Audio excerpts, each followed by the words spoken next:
El Amazonas es un organismo vivo de 7 millones de kilómetros cuadrados, una máquina biológica diseñada para filtrar, procesar y reciclar todo lo que se atreva a entrar. Y tú, créeme, eres material reciclable. Hoy no vas a escuchar una historia de motivación. No es un cuento bonito de ella pudo y tú también puedes. Vas a escuchar un caso de estudio. El caso de una chica de 17 años a la que le tocó averiguar, de la manera más violenta posible, si su cuerpo era solo carne o era otra cosa. Vas a escuchar la historia de Juliane Köpke, la chica que cayó del cielo.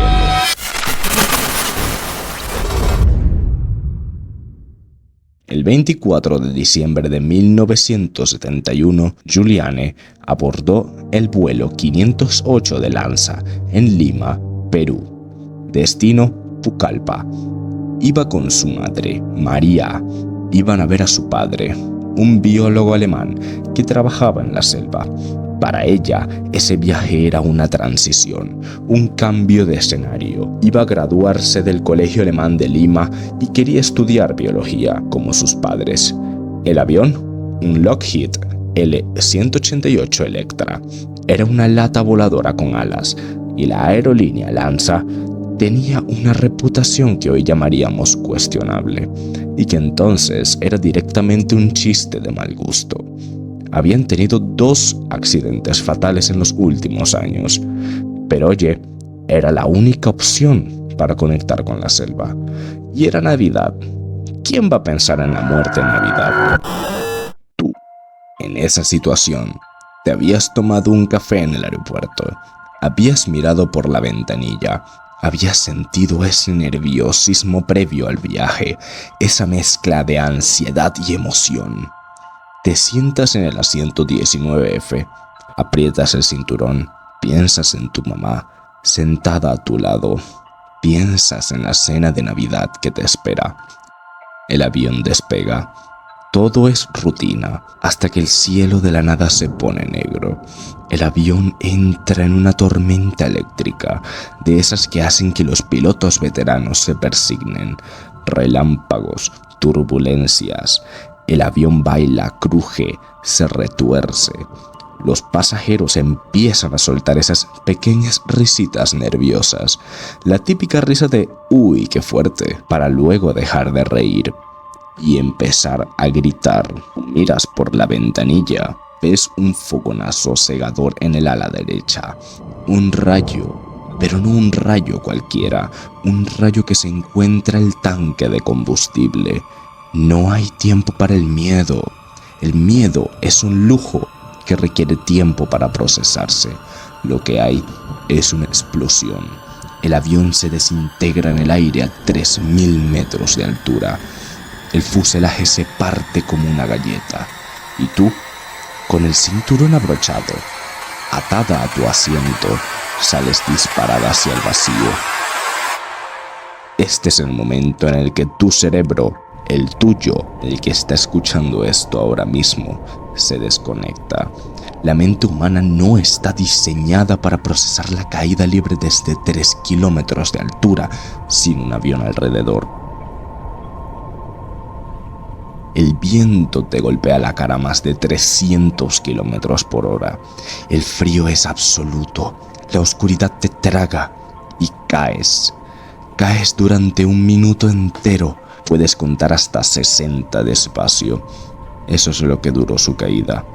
En ese minuto, tu cerebro tiene tiempo de sobra para darse cuenta de que vas a morir. Tiempo de sobra para que cada recuerdo, cada cara amada, cada arrepentimiento pase por tu cabeza como una película a cámara lenta. Y luego, el impacto.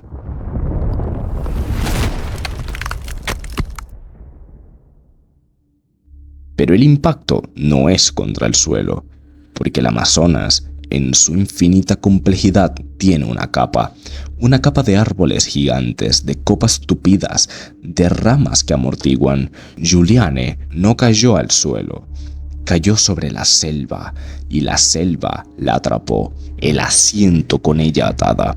Giró como una hélice, rompiendo ramas, perdiendo velocidad, hasta que finalmente todo se detuvo.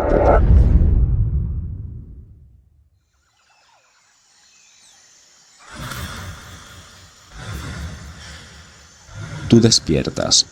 No sabes cuánto tiempo has estado inconsciente. Podrían ser minutos, podrían ser horas. Lo primero que notas es el olor. La selva no huele a fresco, huele a humedad, a podrido, a tierra mojada, a vegetación en descomposición. Lo segundo es el silencio. No hay ruido de motores, no hay voces, no hay nada. Solo el zumbido lejano de insectos y el grito gutural de un mono. Y lo tercero, lo más importante, es el dolor. Un dolor que no es localizado, es total. Un brazo te duele de una forma que no sabías que podía doler. Tienes la clavícula rota. Tienes cortes profundos en las piernas y tienes un ojo tan hinchado que apenas puedes abrir el otro para ver la realidad. Estás en el suelo del Amazonas, con un vestido roto de fiestas, sin zapatos, sin comida y sin un mapa. Pero no estás sola, y esa es la peor parte. Escuchas un ruido, cerca, un quejido. Es la voz de tu madre. 3 asientos más allá, entre la maleza, está ella. María, gravemente herida. Te arrastras como puedes, llegas a su lado. Te mira, te reconoce, te dice unas últimas palabras que Julián, con el trauma y los años, preferiría olvidar. Y luego, tu madre se calla y deja de respirar. Y tú te quedas ahí, a su lado, en medio de la selva, sola con un cadáver. Tu primer acto de supervivencia no es encontrar agua ni comida, es tomar la decisión más dura que un ser humano jamás podría tomar. Dejar a tu madre atrás.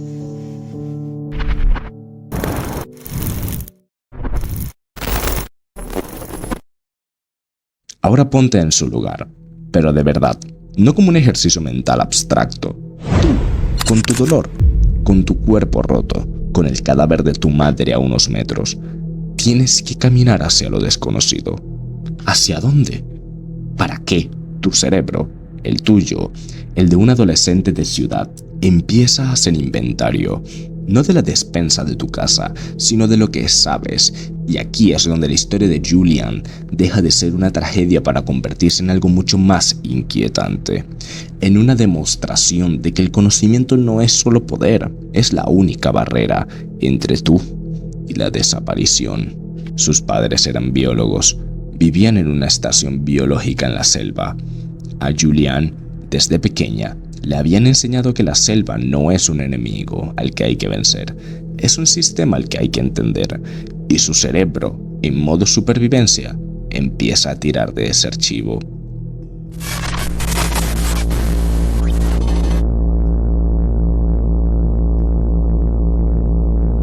Primera lección: el agua.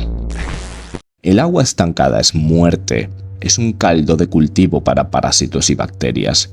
Pero el agua corriente, los arroyos, son vida, no solo porque son más seguros para beber, sino porque el agua, en la selva, siempre fluye hacia los ríos, y los ríos inevitablemente llevan a los humanos. Así que Julian, en lugar de quedarse esperando un rescate que nunca llegaría, toma la decisión lógica: seguir el curso del agua. Se convierte en una partícula más del ecosistema, dejándose llevar por la gravedad y la hidrología. Segunda lección: la dirección. Sin brújula, en esa oscuridad perpetua bajo los árboles, es imposible saber dónde está el norte. Pero el sol, aunque no lo veas directamente, deja pistas. Las lianas y ciertas plantas crecen hacia la luz. Los troncos de los árboles tienen musgo, generalmente en el lado que recibe menos sol. Son detalles minúsculos que tu ojo de urbanita ignoraría, pero que para ella eran señales de tráfico en una autopista invisible. Tercera lección: el ruido. Los aviones de rescate pasaban sobre su cabeza. Ella los escuchaba. El rugido de los motores, claro, nítido, y su corazón se aceleraba. Pero los helicópteros y avionetas pasaban de largo, porque la selva es una cúpula verde de 40 metros de espesor. Ellos no podían verla, y ella desde abajo no podía hacer nada para que la vieran. Gritar era inútil. Su voz se perdía entre el follaje. La sensación de ser invisible, de estar viva pero no existir para el mundo exterior, es un tipo de tortura psicológica que pocos pueden soportar. Es el miedo a desaparecer sin dejar rastro. Y luego están los ríos que ella seguía, llenos de rayas, de pirañas, de caimanes. La lógica diría: aléjate del agua, ahí se encuentra el peligro. Pero la biología le decía lo contrario. Los animales te atacan si te ven como una amenaza o como comida. Si chapoteas como una presa herida, eres comida. Si te mueves lenta, río adentro, observando, eres solo otro elemento. Ella caminaba con el agua a la cintura, sintiendo las pirañas rozarle las piernas, sabiendo que una raya enterrada en el fango podía clavarle la espina y dejarla inmóvil para siempre. Cada paso era una negociación con el miedo, si me quedo quieta no me ves, y funcionaba, porque el depredador, en su mayoría, no busca una batalla campal, busca la oportunidad fácil.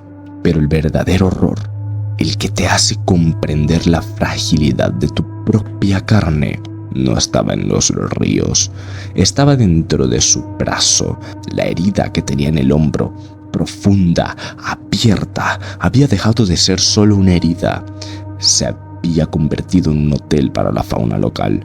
Una mosca, la Dermatobia hominis, había depositado sus huevos en la carne putrefacta y ahora pequeñas larvas, gusanos, estaban naciendo y alimentándose de su tejido vivo. Ella lo sentía cómo se movían bajo la piel, cómo se retorcían, creciendo, abriéndose paso.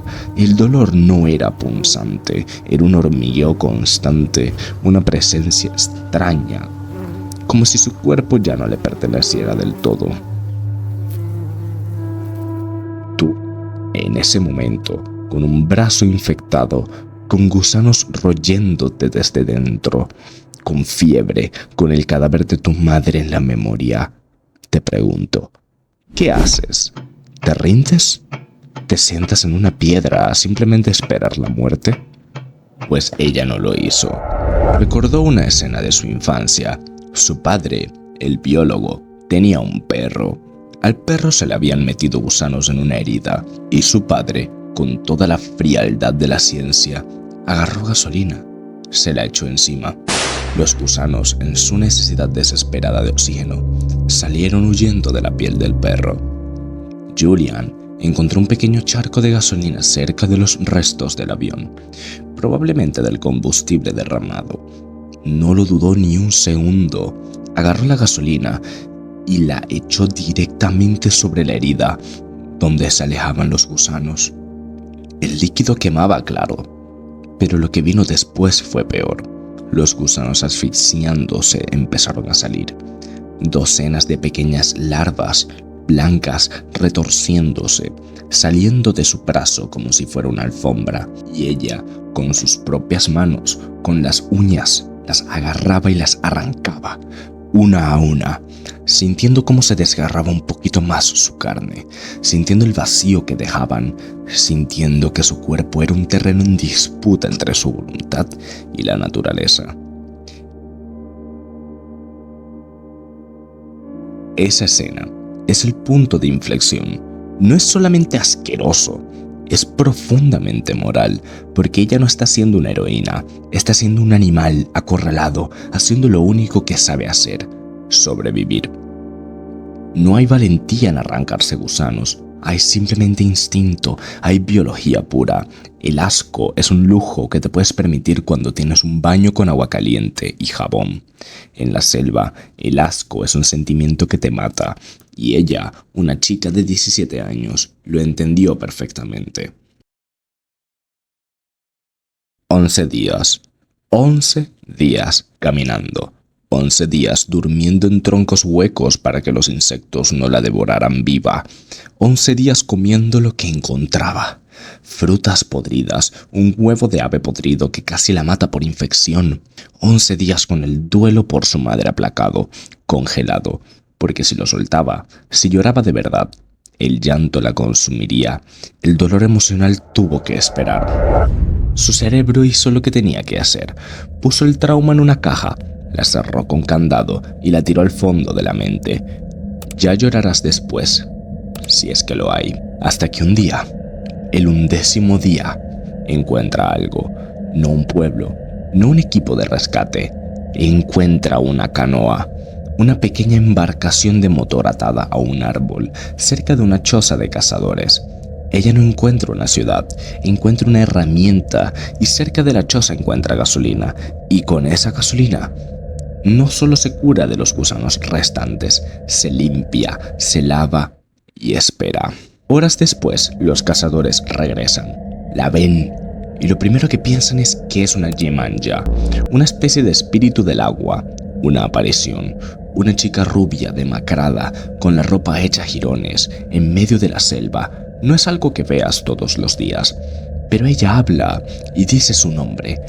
Y los cazadores perplejos la llevan a un puesto avanzado. Desde ahí la transportan en avioneta. Sí, otra vez en avioneta, porque la vida es cruel y le encanta la ironía. Y finalmente llega a un hospital. Juliane Koepke sobrevivió. Fue la única superviviente de 92 personas. La única. Y ahora viene la parte incómoda. La parte donde dejamos de mirar a Juliane y empezamos a mirarte a ti. Porque es fácil, muy fácil sentarse desde tu sofá, con tu estómago lleno y tu cuerpo intacto y pensar: qué valiente, qué increíble, yo no podría. Y ahí está el truco. El autoengaño. Tú piensas que no podrías, pero la pregunta no es si podrías, la pregunta es ¿qué tendría que pasar para que tú sí pudieras? La pregunta que Juliane te deja no es sobre supervivencia física, es sobre supervivencia moral. Ella no mató a nadie, ella no traicionó a nadie, pero sobrevivió porque supo usar la selva, porque supo usar la ciencia, porque supo usar su propio cuerpo como herramienta. Tú, en esa situación, ¿qué serías capaz de usar? ¿Qué parte de ti mismo estarías dispuesto a sacrificar? ¿Tu dignidad, tu humanidad, tus recuerdos? Todos tenemos un interruptor, un punto de ruptura. La historia de Juliane no es bonita porque sea un milagro. Es incómoda porque demuestra que el ser humano es un animal extraordinariamente resistente, sí, pero también que esa resistencia tiene un precio. Ella perdió a su madre, perdió 11 días de su vida, perdió la ingenuidad de creer que el mundo es un lugar seguro. Lo que ganó fue la certeza brutal de que, cuando todo se desmorona, lo único que te queda es lo que sabes y lo que decides hacer con ese conocimiento. Tú, ahora mismo, en tu casa, ¿te sientes seguro? ¿Crees que eres una buena persona? ¿Crees que tienes principios, pero no los has probado? No los has puesto a 3000 metros de altura, cayendo en picado hacia un mar de árboles. No los has puesto en un brazo lleno de gusanos. Tu bondad es una hipótesis, no has sido sometida a ningún examen. Así que la próxima vez que mires al techo y pienses en lo injusta que es la vida, o en lo difícil que es tu día a día, recuerda a Juliane, recuerda que el ser humano es capaz de lo mejor y de lo peor. Recuerda que la línea entre uno y otro no es tan gruesa como crees.